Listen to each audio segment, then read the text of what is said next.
Médecine Augmentée vous présente cette semaine un nouveau dispositif médical indiqué dans la rééducation périnéale. Le Pelvis Center, qui prend la forme d'un fauteuil, permet un renforcement musculaire du plancher pelvien par stimulation électromagnétique. Situées sous l'assise, les bobines délivrent de courtes pulsations magnétiques pour provoquer une contraction musculaire. Une méthode confortable et totalement non invasive afin de traiter les différents troubles de la statique pelvienne, à commencer par l'incontinence urinaire. Les muscles sont stimulés par l'onde électromagnétique qui entraîne une dépolarisation. Et ce qui est intéressant, c'est que cette dépolarisation est prolongée, assez lente et correspond très bien à la physiologie très particulière des muscles du périnée, qui sont des muscles qui peuvent à la fois se contracter et se détendre, ce qui est très différent des muscles striés habituels.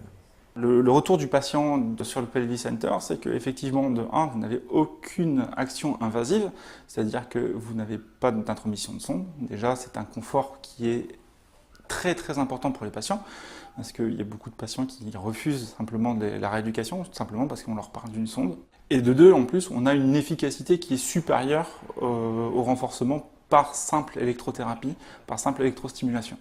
Les premières études ont été faites en Malaisie sur des populations qui présentaient, des femmes qui présentaient une incontinence urinaire à l'effort. Le travail a été sur plusieurs centaines de patients où on a montré des résultats totalement étonnants de cette stimulation électromagnétique avec 70% de bons résultats comparé à peu près la moitié obtenue en rééducation, on va dire conventionnelle classique.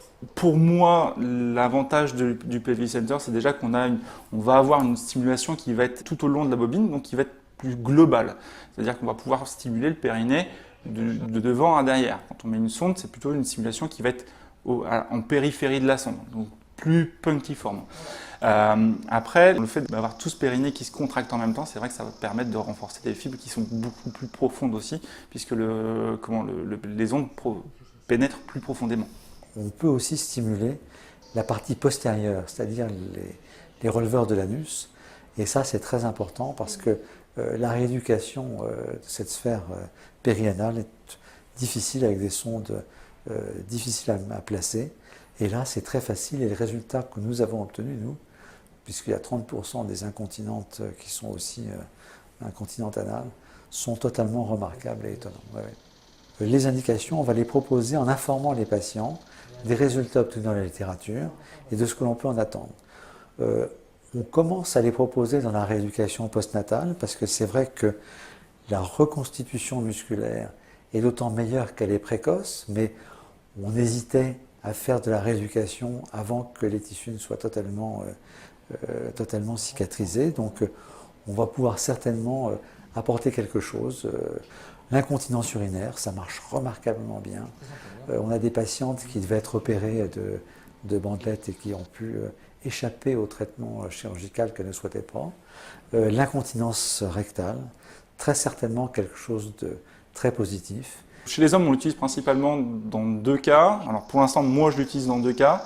La première, c'est simplement l'ablation de la prostate, après prostatectomie. Les incontinences qui suivent. On gagne un temps quand même considérable sur la récupération de la continence. Et il y a une deuxième voie sur laquelle je travaille, c'est les troubles de d'érection. Et effectivement, j'ai deux patients qui sont montés sur le fauteuil avec des problèmes de ce type-là et qui ont eu une amélioration significative de leurs conditions sans pour autant avoir une rémission totale. Mais on a vraiment des résultats qui sont très intéressants. C'est la fin de cette émission, merci de votre fidélité. Médecine Augmentée vous donne rendez-vous le mois prochain pour découvrir de nouvelles innovations médicales.